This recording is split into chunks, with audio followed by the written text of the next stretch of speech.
Hello guys, तो कैसे हो आप लोग? आई थिंक अच्छे होगे। तो कुछ मत पूछना कहाँ था, क्या कर रहा था, ठीक है। जैसे कि मैंने आपको बताया था, पहले ही वार्न भी किया था कि मैं 10 तारीख से वाइब्रेशन का 7 सेमेस्टर का वीडियोस अपलोड करना स्टार्ट करूँगा, ठीक है। तो आज हम वाइब्रेशन को सबसे पहले कवर करेंगे। यूनिट 1 को हम कोशिश करेंगे 50% मैं आज लेक्चर्स अपलोड कर दूंगा, ठीक है। 50% यूनिट 1 का और बाकी का कल मैं अपलोड कर दूंगा, ठीक है। तो 2 दिन में हमारा यूनिट 1 खत्म हो जाएगा। तो जो यूनिट 1 है that is vibration, introduction of vibration. तो यहाँ पे हम पढ़ने जा रहे हैं इंट्रोडक्शन और कुछ छोटे मोटे डेफिनेशन पढ़ेंगे पार्ट 1 में। तो ठीक है, मैं हूँ आशीष, आप देख रहे हैं 4B इंजीनियर्स। तो चलिए शुरू करते हैं। तो काफ़ी वेट किया आप लोग, है ना। ओके। तो कॉन्सेप्ट ये है कि इसमें हम सबसे पहले पढ़ेंगे वाइब्रेशन क्या होता है, ठीक है। कितने टाइप के वाइब्रेशन होते हैं, वाइब्रेशन क्यों होता है, उसको कैसे ठीक किया जा सकता है, ठीक है। और कुछ डेफिनेशंस, ठीक है। तो सबसे पहले वाइब्रेशन क्या है, या अगर आप नॉर्मली आप सब जानते हैं वाइब्रेशन क्या है, बट अगर कोई डिफाइन करने को बोले तो आप ये डेफिनेशन यूज करोगे, ठीक है। फॉर एनी मैकेनिकल फिनोमिनन, क्या है vibration? Is a mechanical phenomenon where any motion, any type of motion that is back or forth motion हो या ऑसिलेशन मोशन हो, that occurs about some equilibrium point, किसी एक पॉइंट पे। जैसे कि ये हमारा पेंडुलम है, रोटेट हो रहा है, तो ये पेंडुलम का एक्सिस ये है। ये जो पेंडुलम है इधर जाए चाहे इधर जाए, बैक जाए चाहे फोर्थ जाए, बट क्रॉस करेगा इस पॉइंट से। तो ये हमारा एक इक्विलिब्रियम पॉइंट हो गया। इससे अप डाउन बैक फोर्थ, तो इसको मोशन को हम बोलते हैं दैट इज वाइब्रेशन। क्लियर? अब आप समझोगे कि ये वाइब्रेशन कैसे हुआ। वाइब्रेशन आप समझ रहे होगे, जैसे कि गाड़ी चल रहा है, इंजन चल रहा है, तो वाइब्रेट हो रहा है आपकी पूरी गाड़ी, वाइब्रेशन। तो वो भी ऐसे ही है, उसमें भी दो तरीके, पीरियोडिक हो, रैंडम हो रहा है, पीरियडिकली हो रहा है, हार्मोनिक हो रहा है, ठीक है। तो ये 2-3 चीज हम पढ़ने वाले हैं। तो वाइब्रेशन का डेफिनेशन कोई पूछे तो आप डायरेक्ट यही बोलोगे, it is a mechanical phenomena where any motion that is back or forth motion or oscillation that occurs about some equilibrium point is known as vibration. Clear? बस इतना ही था ना। अब दो है, पीरियोडिक मोशन है और रैंडम ऑसिलेशन या रैंडम मोशन है, ऑसिलेशन मोशन है, ठीक है। तो पीरियोडिक मोशन में फॉर एग्जांपल हम अभी रेजिस्टेंस कंसीडर नहीं कर रहे हैं कोई भी। जैसे अगर कोई चीज मूवमेंट हो रहा है तो उसके वैक्यूम में तो आप कर नहीं रहे हो, हमारा अर्थ वैक्यूम में तो है नहीं, एयर है, तो वो एयर रेजिस्टेंस होगा। बट अभी हम कंसिडर कर रहे हैं in case of non resistance means vacuum में।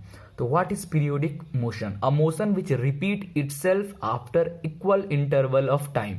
देखो ये एक मोशन है, ठीक है। आप देखो ये मोशन किया, ठीक है, फिर इक्वल इंटरवल पर फिर एक मोशन हुआ, फिर एक मोशन हुआ, सबका आप जो टाइम देखोगे वो टाइम इक्वल है। तो एक इक्वल इंटरवल ऑफ टाइम पे जो मोशंस हो रहा है दैट इज पीरियोडिक मोशन, ठीक है। फॉर एग्जाम्पल पेंडुलम को देखोगे आप, यहां से इतने टाइम टी टाइम तक यहां गया, ठीक है, फिर टी टाइम पे यहां आ गया, फिर टी टाइम पे यहां आ गया, फिर टी टाइम पे यहां आया, मतलब जो टाइम इंटरवल है वो इक्वल है, ठीक है। और मोशन अपने आप को रिपीट कर रहा है फॉर पर्टिकुलर पॉइंट पे, ठीक है। तो ये हो गया हमारा पीरियोडिक मोशन। पेंडुलम हो गया, मोशन ऑफ स्प्रिंग्स हो गया, मोशन ऑफ स्प्रिंग्स हो गए। स्प्रिंग जैसे हैं, स्प्रिंग पे कोई मास लगा दो, उसको नीचे पुल करो और छोड़ोगे तो वो अप डाउन करेगा। तो वो भी जो है वो पीरियोडिकली अप डाउन कर रहा है। उसका भी जब ग्राफ आप देखोगे, ड्रॉ करोगे, तो ऐसा इक्वल इंटरवल ऑफ टाइम पे आपका फिर धीरे धीरे इन टाइम इंटरवल कम होता जाएगा, क्योंकि एयर का रेजिस्टेंस है, ठीक है। नाउ रैंडम ऑक्सीलेशन में क्या होगा, टाइम इंटरवल कांस्टेंट नहीं होता है। फॉर एग्जांपल रैंडम को समझे, जैसे ये बीट हो गया, हमारे बीट्स हो गए ऐसे। The oscillation of a vehicle moving on irregular road, आपका जब व्हीकल इरेगुलर रोड पे प्रोफाइल पे जब आपका व्हीकल चलता है तो जो वाइब्रेशन आपको मिलता है, क्योंकि रोड के जो हमारे गड्ढे हैं वो सारे इक्वल नहीं है। अगर इक्वल होते तो हमें पीरियोडिक जरूर मिलता, बट इक्वल नहीं है, इस कारण हमें ऐसा बीट टाइप का मिलता है, ठीक है। आगे हम बीट फिनोमेना के बारे में पढ़ेंगे। फिलहाल ये oscillation of aeroplane wings due to turbulence of air, air में जो टर्बुलेंस कभी कभी ऊपर बन जाता है, उसके कारण आपको एरोप्लेन में अगर आप ट्रेवल करोगे तो झटके महसूस होते हैं, तो वो भी इसी कारण जो वाइब्रेशन है इसके कारण होता है। It is random motion. Okay, now कोशिश करूंगा वीडियो को शॉर्ट में ख़त्म करने के लिए, क्योंकि ये सब थ्योरी है। आपको ये मैं इसलिए बता रहा हूँ क्योंकि आपको बस आइडिया हो जाए कि एग्जाम में कौन कौन से टॉपिक्स हमें कवर करने हैं। ठीक है, वैसे तो अगर हम नहीं रियल में अगर अभी तक आप नहीं पढ़े होगे बहुत कन्फ्यूजन होगा, बट मैं एक्सप्लेन कर रहा हूँ कि आपको मेन टॉपिक कौन सा कवर करना है ना। कॉजेज ऑफ वाइब्रेशन, वाइब्रेशन क्यों होता है। देखिए, हर एक कोई भी आप बॉडी से ये पेन ही ले लें, पेंसिल ले लें, इस बॉडी की कुछ इलास्टिसिटी होगी और इसका कुछ मास होगा। जिस भी बॉडी में मास है और इलास्टिसिटी है वहां पे वाइब्रेशन होगा, अगर उसमें आप थोड़ा सा भी एक्सटर्नल या इंटरनल फोर्स अप्लाइड कर रहे हो तो। ठीक है, mechanical system vibrate as they are usually subjected to external force और internal unbalance force. Mechanical system जो है वो नॉर्मली वाइब्रेट कब करता है, जब बाहर से कोई फोर्स लग रहा हो, चाहे इंटरनल फोर्स हो लग रहा हो। फॉर एग्जाम्पल, जब आपकी कार एक इरेगुलर रोड पे चल रही है तो वहां जो बाहरी जो आपको फोर्स लग रहा है, जिससे आपको वाइब्रेशन महसूस हो रहा है, दैट इज एक्सटर्नल वाइब्रेशन। और इंजन के अंदर कोई अनबैलेंस पार्ट के कारण जो आपको वाइब्रेशन हो रहा है वो आपके कार के इंटरनल वाइब्रेशन हो रहा है। वैसे ही लूजनेस आपका जो नट बोल्ट है उनके बीच में क्लियरेंस रह गया या फिर लूज है तो उसके कारण भी आपको वाइब्रेशन महसूस होगा। ठीक है, several external exhibition exist in the nature, that is wind load, earthquake, water waves, ये सब के कारण भी आपको वाइब्रेशन महसूस होता है। ठीक है, फॉर एग्जाम्पल, आपने कोई स्ट्रक्चर, बिल्डिंग या शिप पे आप देखा हो, subjected to this load it start vibrating. ठीक है, जैसे फॉर एग्जाम्पल जैसे विंड की बात कर रहे हैं, आपने एक बड़ा स्ट्रक्चर बनाया, पुल बनाया, ठीक है, उसकी डिजाइन अगर सही नहीं है तो जब भी हवा चलेगा तो आपको पुल पे खड़े हो तो आपको वाइब्रेशन एक महसूस होगा, बिकॉज उसकी जो डिजाइनिंग है वो सही तरीके से नहीं की गई है। ठीक है, और उसका जो नेचुरल, हम पुल की जो नेचुरल फ्रीक्वेंसी है अगर उससे मैच कर गया, आपका जो विंड से जो वाइब्रेशन बन रहा है उससे ज्यादा हो गया तो आपका पुल टूटने का चांस बढ़ जाता है। तो वाइब्रेशन कभी कभी अच्छा होता है, बट मोस्टली वाइब्रेशन हम कभी नहीं चाहेंगे कि हमारे किसी भी मैकेनिकल सिस्टम में वाइब्रेशन हो। मोस्टली हम नहीं चाहते हैं, बट कहीं कहीं हमें जरूरत पड़ता है, वो हम आगे देखते हैं। ठीक है, अब बात आती है एलिमिनेशन ऑफ वाइब्रेशन। वाइब्रेशन को कैसे एलिमिनेट किया जाए, अगर आपके मैकेनिकल सिस्टम में वाइब्रेशन हो रहा है तो उसे कैसे हटाया जाए। तो रिमूविंग एक्सटर्नल एक्साइटेशन, मतलब जहां से, जैसे कि आप रोड पे क्यों आप इरेगुलर रोड पे क्यों कार चला रहे हो, अवॉइड करो, अच्छे रोड पे कार चलाओ।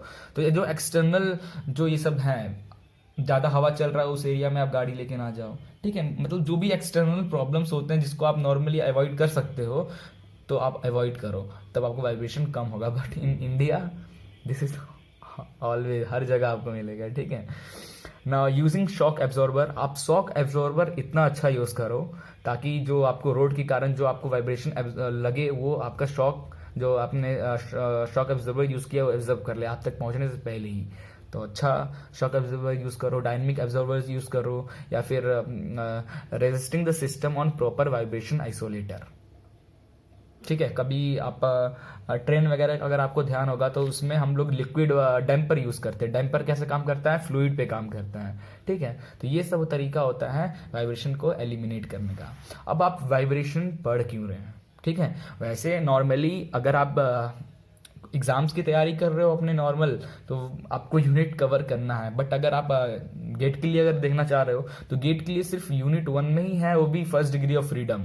ठीक है, यही टॉपिक है और आई थिंक वाइब्रेशन से एक दो क्वेश्चन ही आपका गेट में आता है। ठीक है, वो भी सिंगल डिग्री ऑफ फ्रीडम से रिलेटेड और बहुत ईजी होता है।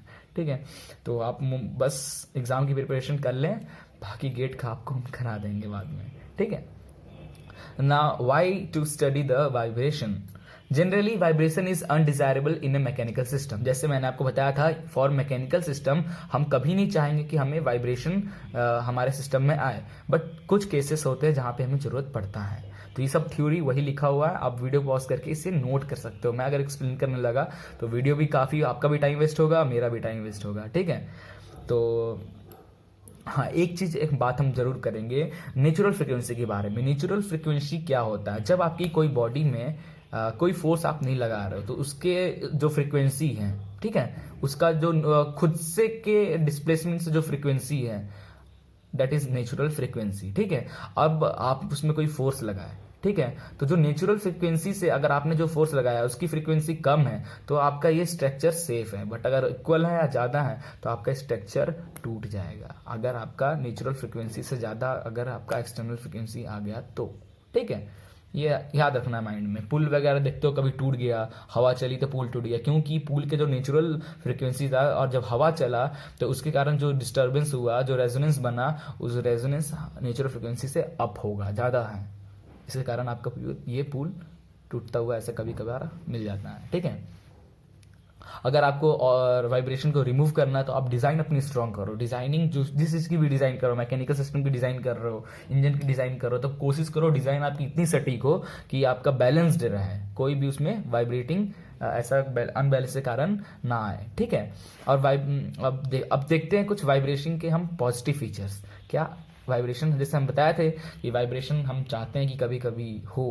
फॉर एग्जाम्पल आप काफ़ी बार आप देखे होंगे इंडस्ट्रीज में कि आप जो कन्वेयर बेल्ट होते हैं, फॉर गोल्ड माइन में अगर देखोगे तो गोल्ड को और वहाँ के जो स्टोन को अलग करने के लिए एक वाइब्रेशन ऐसे कन्वेयर बेल्ट रहता है जो वाइब्रेट करता रहता है, तो उस पर क्या होता है, हमारा गोल्ड अलग हो जाता है और बड़े बड़े पत्थर, छोटे पत्थर अलग डिस्ट्रीब्यूट हो जाते हैं। तो वो करने के लिए हम वाइब्रेशन का यूज़ करते हैं। कभी कभी आप देखे होंगे चिप्स के पैकेट को भी जब पैकिंग करते हैं या फिर उससे पहले जब चिप्स रेडी करते हैं तो उसमें से कुछ हटने के लिए वो भी वाइब्रेट होता है कि छोटे जैसे फॉर एग्जांपल लेस का एग्जांपल लें, मैं यहाँ पे कोई प्रचार नहीं कर रहा हूँ, एडवर्टाइज नहीं कर रहा हूँ, जस्ट एग्जांपल दे रहा हूँ।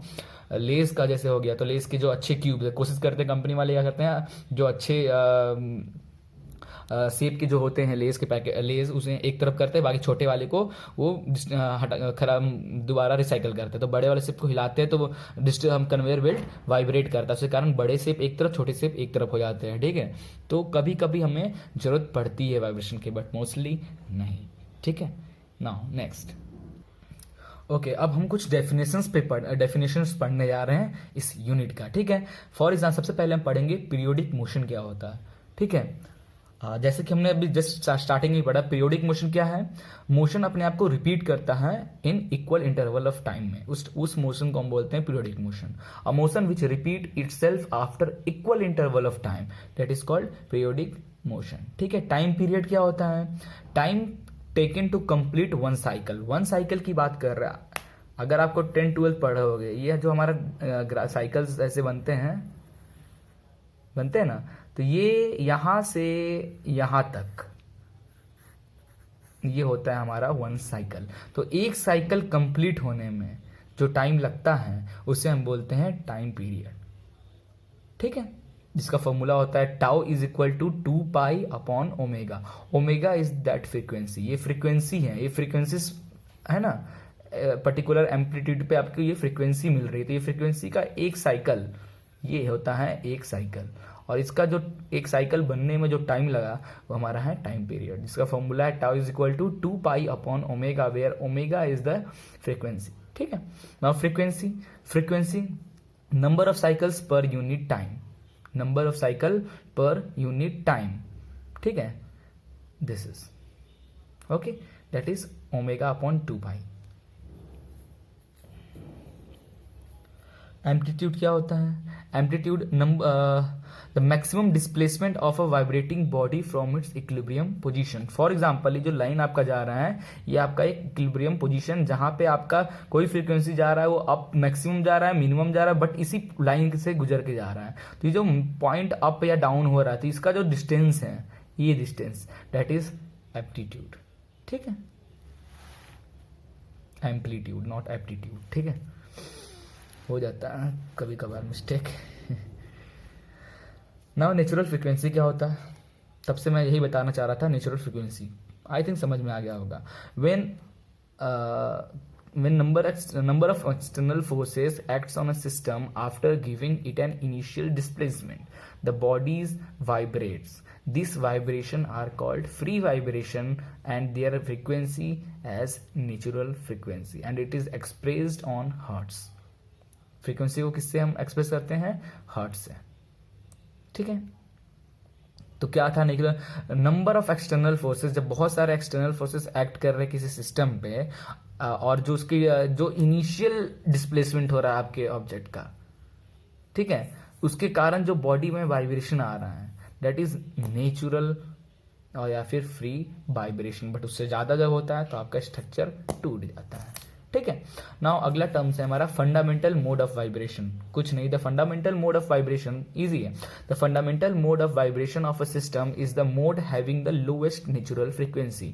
जो सब आपके जब बॉडी को जब खूब सारा एक्सटर्नल फोर्स लगा रहे हो तो उसके कारण जो बॉडी डिस्प्लेस हो रही है तो डिस्प्लेसमेंट के कारण बॉडी में वाइब्रेशन हो रहा है जो बहुत कम means del displacement, del x पे जो डेल वाइब्रेशन हो रहा है that is called fundamental mode of vibration. Okay, now degree of freedom, ये सबसे इंपॉर्टेंट है, ये आपको लास्ट तक परेशान करेगा। डिग्री ऑफ फ्रीडम क्या है? The minimum number of independent coordinates required to specify the motion of a system at any instant is known as degree of freedom. ठीक है, इसको ऐसे समझते हैं, देखिए डिग्री ऑफ फ्रीडम को समझाने का सबसे अच्छा तरीका, ये हमारा एक फिक्स्ड प्लेन है, इस पे स्प्रिंग कनेक्ट है, स्प्रिंग पे एक मास लगा हुआ है। ठीक है, मास लगा हुआ है, अब एक ही मास लगा हुआ, अब इसको आप पुल जब करोगे तो ये अप होगा चाहे डाउन होगा, अप डाउन, तो इसमें क्या हो रहा है? Single degree of freedom. इसका जो डायरेक्शन है वो नीचे की ओर है एक, ठीक है, यही एक ही मोशन हो रहा है, up down, that is 1 degree of freedom with respect to that mass. फिर इन केस ऑफ अगर आप इस स्प्रिंग में एक मास लगाए फिर 2 लगाए तो इस मास का भी एक अप डाउन, इसका भी एक up down, that is 2 degree of freedom. Pendulum का हो गया, जैसे सिंगल एक पेंडुलम है, ठीक है, कैमरा ब्लर मार रहा है, ओके नाउ, जैसे पेंडुलम आपका एक पर्टिकुलर थीटा कवर किया, m1 जो पेंडुलम का पर्टिकुलर थीटा पे आपका m1 कब हुआ तो पर्टिकुलर जो थीटा है that is 1 degree of freedom. ऐसे ही आपका और ऐसे मूव हुआ, फिर और मूव हुआ तो थीटा 1 बना, एक अपने मीन पर थीटा 2 बना, that is 2 degree of freedom. अब एक हम बीम ले लेते हैं, ठीक है, और बीम को ये सब पॉइंट आप कंसीडर कर लो, खूब सारे पॉइंट्स, ठीक है। जब इस पे आप इस हर पॉइंट के देखोगे, जब इसको आप बेंड करोगे तो इसका जो बैंड, जब आपका इसको बेंड होगा तो इससे एक डायरेक्शन इस पॉइंट से, इसका पॉइंट से भी, इसका पॉइंट से भी, जितने आप इन्फिनिटी पॉइंट्स हैं, इन्फिनिटी पॉइंट से इन्फिनिटी हमारा डिग्री ऑफ फ्रीडम्स बनेगा, that is infinity degree of freedom. Clear? आगे और डिटेल में डिस्कस करेंगे जब हम मेन उस पर चलेंगे तो, ठीक है। अब आ गया हमारा simple harmonic system. Simple harmonic system बहुत इंपॉर्टेंट है, थोड़ा ध्यान से ये टॉपिक को आप देखना, ठीक है। सिंपल हार्मोनिक सिस्टम क्या है? The motion of a body to और fro about a fix point is called simple harmonic motion या periodic motion. No, it's a vibration, ठीक है। Now the motion of body to और fro about a fix point is called simple harmonic motion, जो pendulum करता है, ठीक है। Now the motion is periodic and its acceleration is always directed throughout the mean position. देखो, एक तो आपका होता है पीरियोडिक मोशन, एक होता है आपका हार्मोनिक मोशन, एक होता है आपका रैंडम मोशन। पीरियोडिक मोशन में क्या होता है? At but equal interval of time पे आपका जो बॉडी मूव हो रहा है और अपने आप को रिपीट कर रहा है with equal interval of time पे, दैट इज पीरियोडिक। हार्मोनिक क्या हो जाएगा हम आगे डिस्कस करेंगे। तो सिंपल हार्मोनिक सिस्टम क्या है? The motion is periodic, okay, the motion is periodic and its acceleration is always directed towards the mean position and is proportional to the distance from the mean position. Clear? For example, x double dash का मतलब हुआ ये हम acceleration दिखा रहे हैं, x double dot का मतलब acceleration of a simple harmonic system का acceleration is equal to minus omega square x, where omega is the frequency and x is the displacement. Clear? Now for example for simple pendulum, ये हमारा pendulum हो गया, ठीक है, ये हमारा point O और ये हमारा पेंडुलम का ये आपका वायर है और ये पेंडुलम का मास है। ये यहाँ था पहले at time t equal to 0 पे यहाँ था, फिर ये मूव होके यहाँ आ गया विथ ओमेगा फ्रीक्वेंसी से ये मूव हो रहा है, ठीक है। ये theta, where theta is equal to omega t, ठीक है। तो अब यहाँ से एक परपेंडिकुलर लाइन क्लिक करो, ये हो गया Pn, ये हो गया Pm। तो आप देखोगे MO और Pn, MO और Pn इक्वल है, ठीक है। तो अगर आपको OP निकालना हो, now let the body having simple harmonic motion is represented by the equation this. अब अगर आपको किसी बॉडी का सिंपल हार्मोनिक इक्वेशन निकालना हो तो कैसे निकालोगे, तो इस पेंडुलम के लिए हम वही आपको बता रहे हैं, ठीक है। तो जैसे कि आपको ये डिस्प्लेसमेंट निकालना हो, डिस्प्लेसमेंट निकालना है तो डिस्प्लेसमेंट कितना डिस्प्लेस हुआ इस पोजीशन पे, जब टाइम इक्वल टू 0 था और टाइम इक्वल टू कुछ हुआ तो ये कितना डिस्प्लेस हुआ, तो वो कैसे निकालोगे, वो निकालने के लिए आप देखोगे O M is equal to P N, ठीक है, पी एन। तो ओ एम जो है, जो डिस्प्लेसमेंट है आपका, उसको क्या लिख सकते हो, पी एन को, अगर ये आपके पास थीटा है, आपके पास ये भी पता है, तो आप क्या लिख सकते हो, ओ पी साइन थीटा लिख सकते हो। तो ओ पी आपका क्या है, ओ पी, ठीक है, ओ पी आपका क्या है, that is amplitude, O P is the amplitude, the frequency बन रहा है उसका एम्पलीट्यूड, तो एम्पलीट्यूड साइन थीटा, और थीटा क्या है, ओमेगा टी, तो ए साइन ओमेगा टी लिख सकते हो। Therefore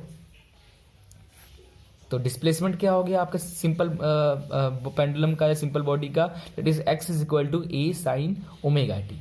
clear. अब देखो, अब डिस्प्लेसमेंट को जब आप टाइम के रिस्पेक्ट में डिफरेंशिएट करोगे, मीन्स dx को dt के टर्म में डिफरेंशिएट करोगे, तो आपका बन के आता है वेलोसिटी। तो क्या हो जाएगा, इसको डिफरेंशिएट करो तो ए अब कॉमन है, कांस्टेंट है, तो बाहर हो गया, साइन ओमेगा टी का क्या हो जाएगा, ओमेगा साइन ओमेगा टी, ठीक है, क्लियर।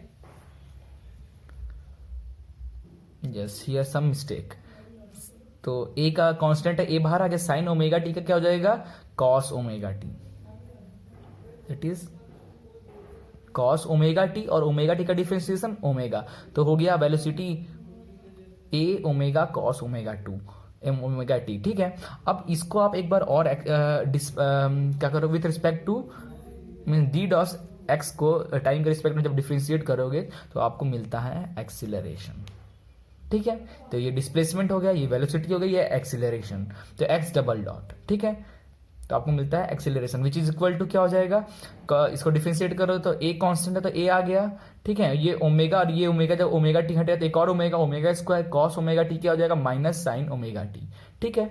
अब ध्यान से देखोगे तो ए साइन ओमेगा टी, ए साइन ओमेगा टी क्या है, एक्स है, और तो माइनस ओमेगा स्क्वायर और ए साइन ओमेगा टी को हमने लिख दिया एक्स, तो acceleration this is equal to minus of omega square x, ये बहुत इंपॉर्टेंट है। तो यहीं पे ये बता रहा था, motion is periodic and its acceleration is always directed toward the mean position and is proportional to its distance from the mean position. Clear. ये where x dot and x double dot represent displacement, velocity and acceleration of a body. Clear. ज्यादा कुछ ध्यान नहीं देना है, बस ये equation आप माइंड में रखना। क्लियर। ना बस डैम्पिंग और रेजोनेंस हम कवर करेंगे, नेक्स्ट लेक्चर में हम क्लासिफिकेशन कवर करेंगे, ठीक है। डैम्पिंग क्या होता, समझे, जैसे फॉर एग्जांपल अगर आपका पेंडुलम आप उसको अप कर रहे फिर छोड़ रहे हो, तो पेंडुलम आपका ऐसे ऐसे रोटेट हो रहा है, पेंडुलम ये रोटेट हो रहा है, फिर आप थोड़ी देर बाद वो फिर रुक क्यों जाता है, थोड़ी देर बाद वो रुक क्यों जाता है। अगर आप वही चीज वैक्यूम में करोगे, आप स्पेस जो आपका वैक्यूम है और वहां पे एक बार पेंडुलम को आप फोर्स दे दिए तो वो फिर रुक ही नहीं सकता जब तक आपने कोई एक्सटर्नल फोर्स नहीं लगा के रोकोगे। बट इन केस ऑफ हमने अर्थ में कर रहे हो जहां पे एयर है, तो वहां पे जो एयर के कारण जो डैम्पिंग हो रहा है उसके कारण क्या होता है, वो धीरे धीरे धीरे धीरे धीरे धीरे स्लो होके फिर रुक जाता है। तो जो रेजिस्टेंस आ रहा है it is damping. Clear? Now it is the resistance to the motion of a vibrating body. The vibration associated with this resistance are known as damped vibration. For example, when you put a pendulum at a certain height and then release, the potential energy get converted into kinetic energy. जाहिर सी बात है। But due to damping of air resistance, the amplitude will be decreases. Means जो आपका frequency जो आप amplitude बनेगा पहले maximum, क्योंकि आप हाइट पे ले आके छोड़ रहे हो, potential energy converted into kinetic energy, फिर क्या होगा, धीरे धीरे धीरे धीरे स्लो होके रुक जाएगा। क्लियर। तो एम्पलीट्यूड क्या हो रहा है, ये amplitude, this is amplitude, amplitude आपका कम होते जा रहा है, फिर एक डिसमिस हो जाएगा, ठीक है, जीरो हो जाएगा, दैट इज डैम्पिंग। अब आते हैं रेजोनेंस। तो रेजोनेंस क्या है, when the frequency of external excitation is equal to the natural frequency of vibrating body, the amplitude of vibration become excessively large. This concept is known as resonance. जो कि हम बता रहे थे आपको कि जो आपकी नेचुरल फ्रिक्वेंसी है, ठीक है, इसको ऐसे समझते हैं रेजोनेंस को, ये आपका है नेचुरल फ्रिक्वेंसी का साइकिल, ठीक है। अब जो आपका नेचुरल फ्रिक्वेंसी का साइकिल है, और जब आप एक्सटर्नल कोई फोर्स लगाते हो अपनी बॉडी में, तो उसका भी जो फ्रिक्वेंसी होगा वो दोनों मिलकर एक लार्ज एम्पलीट्यूड का फ्रिक्वेंसी जनरेट करेगा, लार्ज एम्पलीट्यूड का। ड्यू टू दिस आपका क्या होता है, स्ट्रक्चर टूट इसलिए आपका स्ट्रक्चर मेन टूटता है। तो इस फिनोमिनन को जो बोलते हैं, हम बोलते हैं it is resonance. Clear. Now next lecture में हम क्लासिफिकेशन पढ़ेंगे, और क्लासिफिकेशन में हम पढ़ेंगे फ्री वाइब्रेशन, फोर्स वाइब्रेशन क्या होता है, फेज डिफरेंस क्या होता है, डैम्प्ड वाइब्रेशन, अनडैम्प्ड वाइब्रेशन क्या होता है, ठीक है, लीनियर नॉन लीनियर क्या होता है, लॉन्गिट्यूडनल वाइब्रेशन, ये सब क्या है, ये सब देखेंगे। क्लियर। तो thank you for watching this video, please like and share it and don't forget to subscribe it.